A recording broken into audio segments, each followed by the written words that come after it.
The coastal town of Whispering Bay clung to the rugged shoreline like a barnacle on a weathered hull, its narrow streets forever shrouded in a thick, rolling fog that seemed to rise from the restless sea below.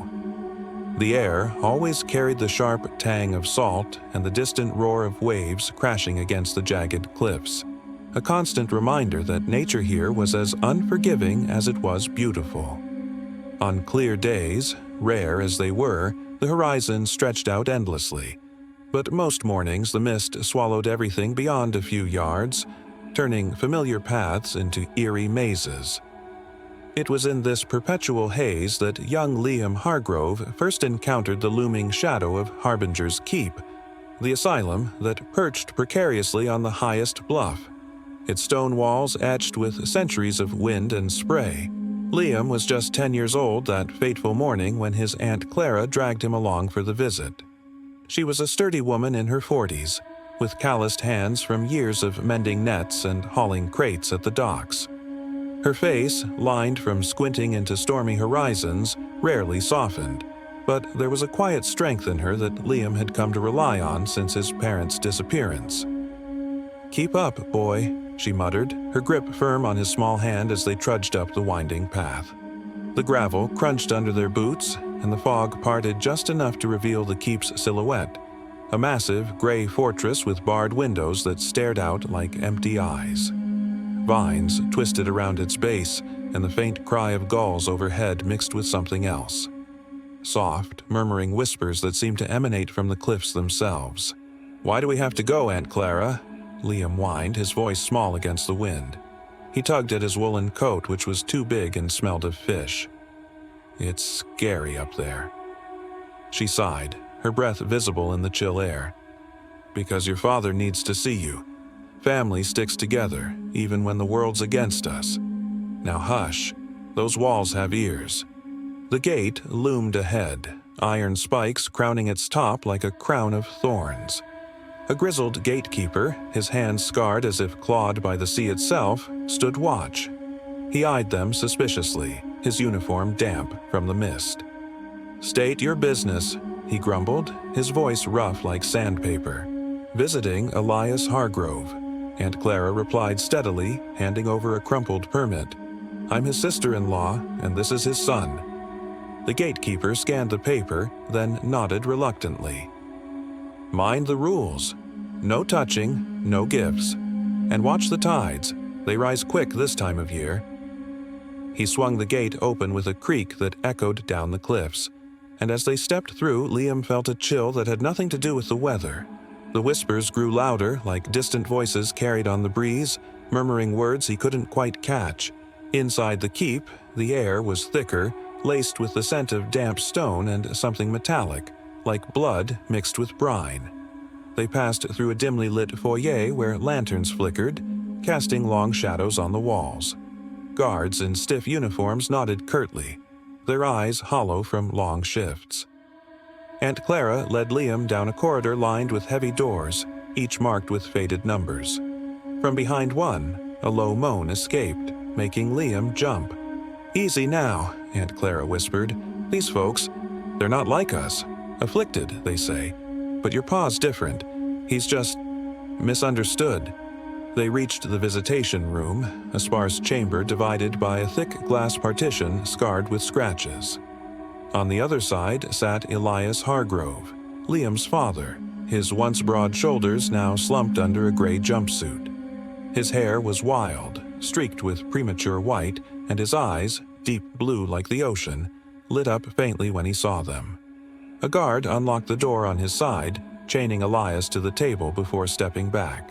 "Liam, my boy," Elias said, his voice hoarse but warm. He leaned forward as close as the glass allowed. "You've grown. Look at you, tall as a mast already." Liam pressed his hands against the cool barrier, staring at his father. "Dad, when are you coming home? Aunt Clara says the sea took Mom, but you... Why are you here?" Elias glanced at Aunt Clara, who gave a subtle nod. "It's complicated, son. Years ago, a storm hit the bay. Worst in a century. Ships went down, folks drowned. They blamed me, said I called it somehow. but it wasn't like that. Our family. We have a connection to the water. Whispers from the deep, you see? Your mom tried to stop it, but she got pulled under. Aunt Clara cleared her throat. Elias, don't fill his head with tales. He's too young. But he needs to know, Elias insisted, his eyes intense. Liam, listen. If you ever hear the voices, the real ones, not just the wind, don't ignore them. Embrace it, or it'll drive you mad.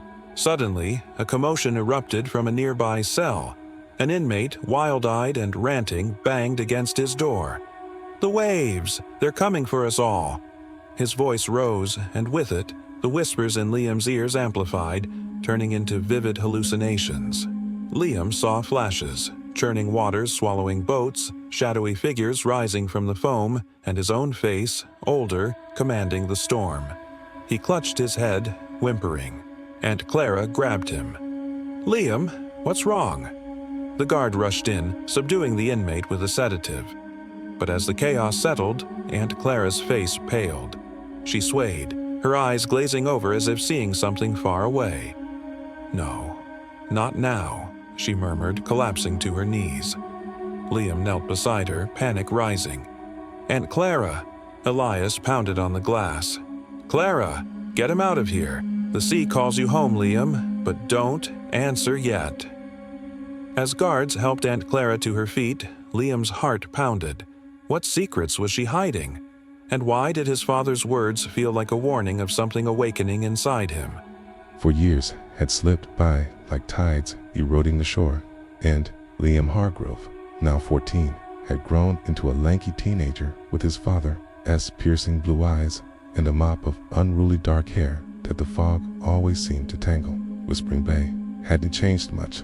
The mist still blanketed the town, muffling sounds and hiding secrets in its folds. Liam lived with Aunt Clara in their modest cottage, perched on the edge of the bay, its wooden walls creaking with every gust from the sea.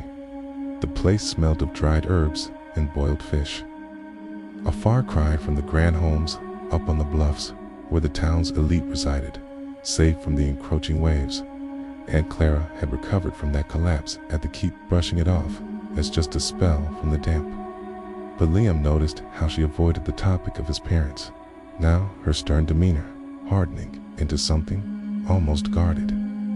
She worked longer hours at the docks, mending sails and bartering for catches, leaving Liam to fend for himself more often. School was a chore. The other kids whispered about his cursed family, calling him Storm Boy behind his back. But Liam found solace in the sea, sneaking out to the rocky beaches where he could skip stones and listen to the waves without judgment. One stormy afternoon, while out on a small fishing skiff with a couple of local boys, the weather turned foul. Dark clouds rolled in, and the wind whipped the water into frothy peaks. We gotta head back. One boy shouted, panic in his voice, as the boat rocked violently. Liam felt a strange calm wash over him, the whispers from his childhood visit returning soft at first, okay, then insistent, like voices urging him to act. Without thinking, he closed his eyes and focused on the chaos, imagining the waves flattening, the wind dying down. To his astonishment, the sea obeyed. The storm ebbed, leaving only ripples in its wake. The boys stared at him, wide-eyed. How'd you do that? One asked. Liam shrugged, heart racing. Luck, I guess. But deep down, he knew it wasn't. That night, as rain pattered on the cottage roof, nightmares plagued him, drowning figures reaching out, their mouths forming silent pleas. He woke, sweating, the whispers echoing in his mind. Join us, control us, ... double quotes. The next day, while wandering the town's foggy outskirts, Liam met Ilara Voss for the first time. She was about his age, with pale skin, raven hair that shimmered oddly in the mist, and eyes that shifted from green to gray depending on the light. She sat on a driftwood log, sketching the horizon with charcoal. You look lost, she said, her voice smooth like polished pebbles. I'm not, Liam replied defensively, but he sat anyway. Just thinking, you new here. Sort of. My family's from the hills beyond the bay. I come down to draw the Sids full of stories, you know? Lost sailors, hidden treasures, and curses. She glanced at him slyly, her eyes flickering. Liam felt a spark of connection. Over the following weeks, they met often, sharing tales by the shore. Ilara spoke of ancient mariners who could whisper to the winds, bending them to their will. What if some people still have that gift? She mused one evening as fog rolled in thick. Liam hesitated, then confided in her about the boat incident. Kay, her eyes widened, but not in fear, in excitement. That's incredible. Maybe you're one of them. Emboldened, Liam dug through Aunt Clara's old trunks one night while she was out. Amid faded letters and sea charts, he found a journal his mother's handwriting scrawled across yellowed pages. It detailed the fateful storm, how Elias had tried to calm the waters, but failed, and how she dove in to bind the fury, vanishing beneath the waves. Our blood calls to the deep, she wrote. Suppress it, and it consumes you. At school the next day, tension boiled over. A bully cornered Liam in the yard, shoving him. Freak family, your dad's rotting in the keep for a reason. Anger surged, and the whispers returned, urging Liam to push back. Without speaking, he stared into the boy's eyes, willing him to back off. The bully froze, then stumbled away, mumbling apologies as if compelled. Liam's hands shook. What had he done?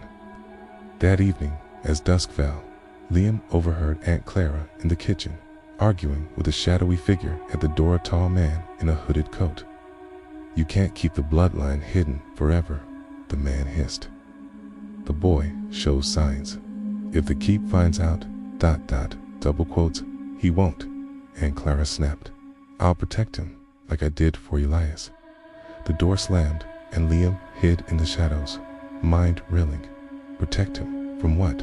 As the fog thickened outside, swallowing the town, Liam resolved to uncover the truth, no matter the cost. But as he lay in bed, the whispers grew louder, promising answers if he returned to the cliffs. By 17, Liam Hargrove had transformed into a young man shaped by the relentless pool of Whispering Bay's secrets.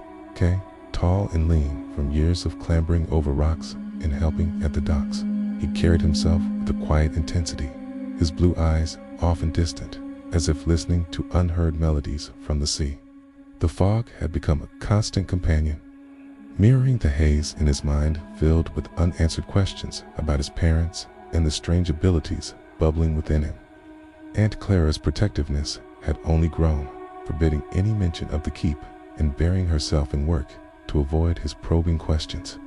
Ilara had become a fixture in his life, their friendship blossoming into something tentative and electric. She helped him forge visitation papers, using her artistic skills to mimic official seals. This could get us in trouble, she whispered as they huddled in her family's modest shack on the town's edge, but her eyes sparkled with adventure. Right, but if it helps you find peace, ... The journey back to Harbinger's keep felt like stepping into a forgotten dream. The path wound steeper than Liam remembered, the whispers in the wind now forming faint words. Return, ... awaken, ... double quotes, at the gate.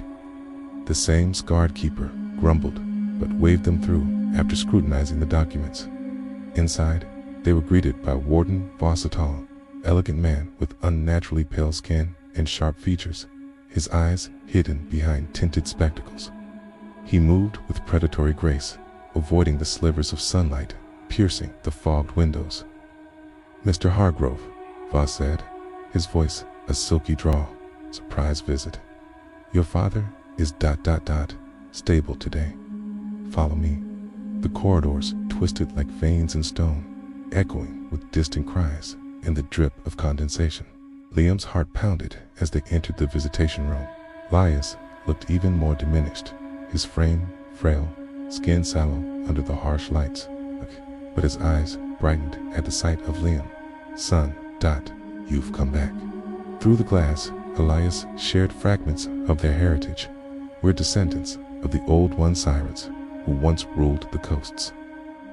Not the fairy tale kind, but real, voices that command minds, tides that bend to our will. Your mother and I suppressed it for a normal life, but it backfired. That storm. It was the power breaking free, uncontrolled. Liam leaned in, and Mom.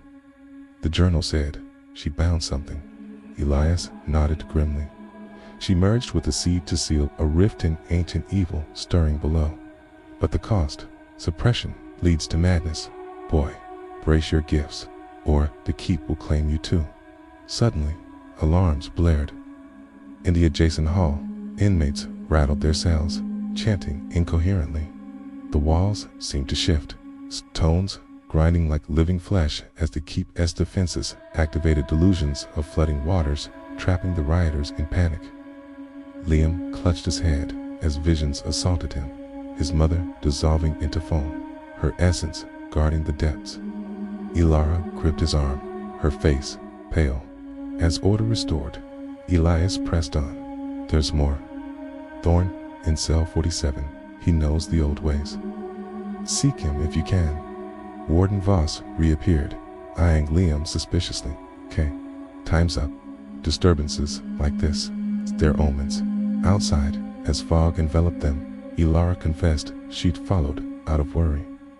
I've been looking into missing folks. My uncle vanished near the cliffs.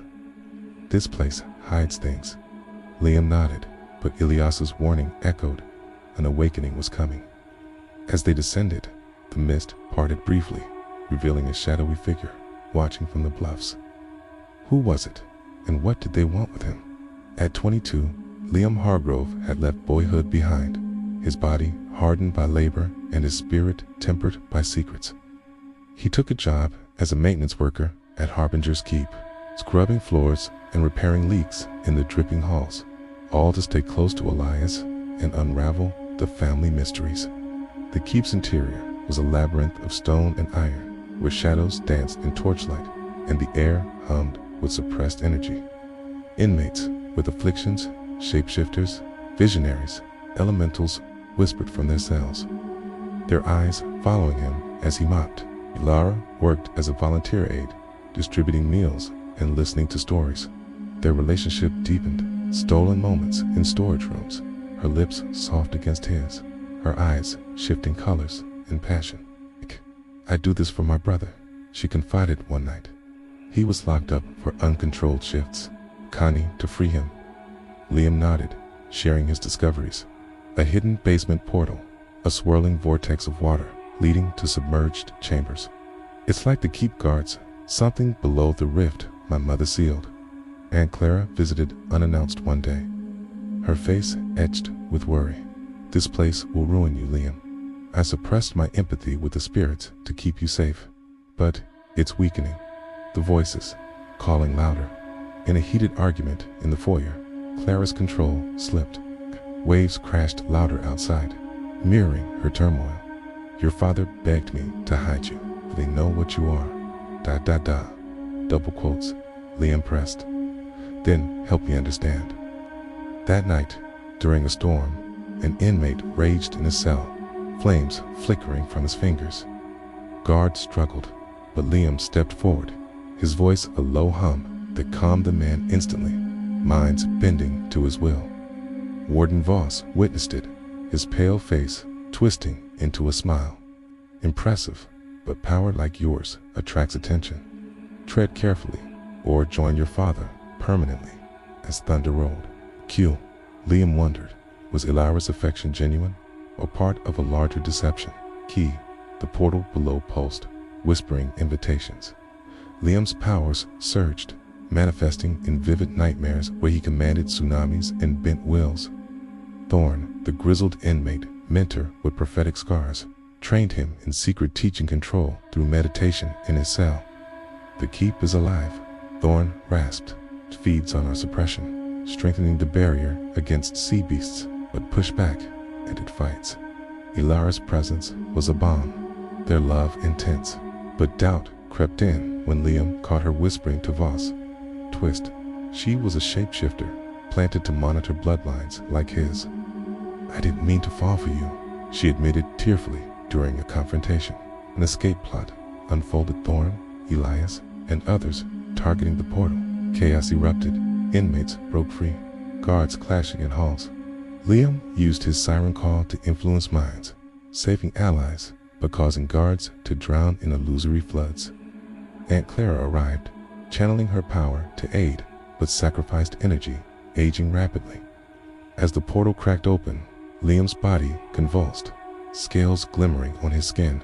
The Keep's voice boomed in his head. Submit or perish. What would he become? Climactic hit like a hurricane. Liam fully awakened, his voice summoning tides that flooded the Keep's lower levels, walls crumbling under waves. He confronted Voss in the warden's chamber, where the vampire revealed his past. I was like, you suppressed my thirst for immortality here. Join me, or die. Battle ensued, wills clashing as Liam's call weakened Voss. Ilara redeemed by sabotaging guards, but Elias fell, his essence flowing into Liam. The portal burst, releasing tentacled entities that ravaged the town. Liam chose truce, sealing most but freeing select inmates, becoming the Keep's guardian. Waves calmed, but Ilara's eyes hinted at unresolved betrayal. A new threat loomed in the depths. In the aftermath, Liam mediated at the Keep, soothing souls and balancing powers. Aunt Clara retired peacefully. Ilara left with promises of return. Liam mentored a young Affin, echoing his path. Communing with his mother's spirit brought closure, but he heard eternal whispers. His humanity faded. The town prospered, but a new visitor arrived, a stranger with familiar eyes, hinting at greater curses ahead.